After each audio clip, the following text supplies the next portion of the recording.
আজকে আমি এঁচোড়ের একটি রেসিপি দেখাচ্ছি, বিহারি স্টাইলের এঁচোড় রেসিপি। আপনারা যদি এঁচোড় এরকমভাবে কখনো না করে থাকেন তাহলে অবশ্যই একবার হলেও বাড়িতে বানিয়ে দেখুন।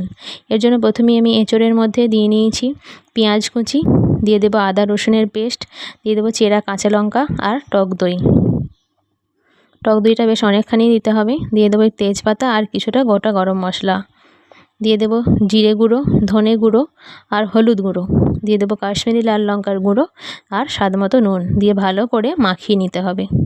একটু সর্ষের তেল আমি এর মধ্যে অ্যাড করছি, বেশ অনেকটা পরিমাণে সর্ষের তেল। দেখুন বেশ ম্যারিনেট করে রেখে দেবো, মাখিয়ে নেবো একটু আধ ঘন্টা রেখে দিয়ে এবার ওইটাই ওইটাই চাপিয়ে দেবো আমি গ্যাসের মধ্যে, উনুনের মধ্যে। ওটাকে দিয়ে ঢাকা দিয়ে আমি কষিয়ে নেব।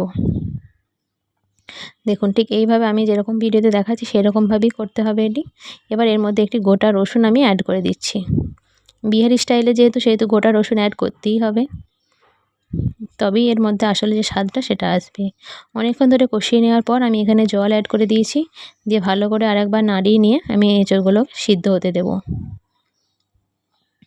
এঁচোড়গুলো আমি বলে রাখি আগেই সেদ্ধ করে রেখেছিলাম প্রেশার কুকারে, নুন আর হলুদ দিয়ে একটা সিটি দিয়ে সেদ্ধ করে নিয়েছিলাম। তো এবার ঢাকা দিয়ে একটু কষিয়ে নিয়ে শেষকালে একটু গরম মশলা করে ছড়িয়ে নিলেই কিন্তু আমাদের আজকের রেসিপি একদম তৈরি হয়ে যাবে। দেখুন ভালো করে মিশিয়ে নিতে হবে। গরম মশলা দিয়ে কিন্তু বেশিক্ষণ ফোটানো যাবে না তরকারি, তাহলেই কিন্তু গরম মশলার গন্ধটা কেটে যাবে। তো গ্যাসটা বন্ধ করেই গরম মশলা দিলে সেটি ভালো লাগে, আর সঙ্গে সঙ্গে কিন্তু ঢাকা দিয়ে দিতে হবে। তো আজকে আমার এই এঁচোড়ের রেসিপি কেমন লাগলো অবশ্যই কিন্তু কমেন্ট করে জানাবেন।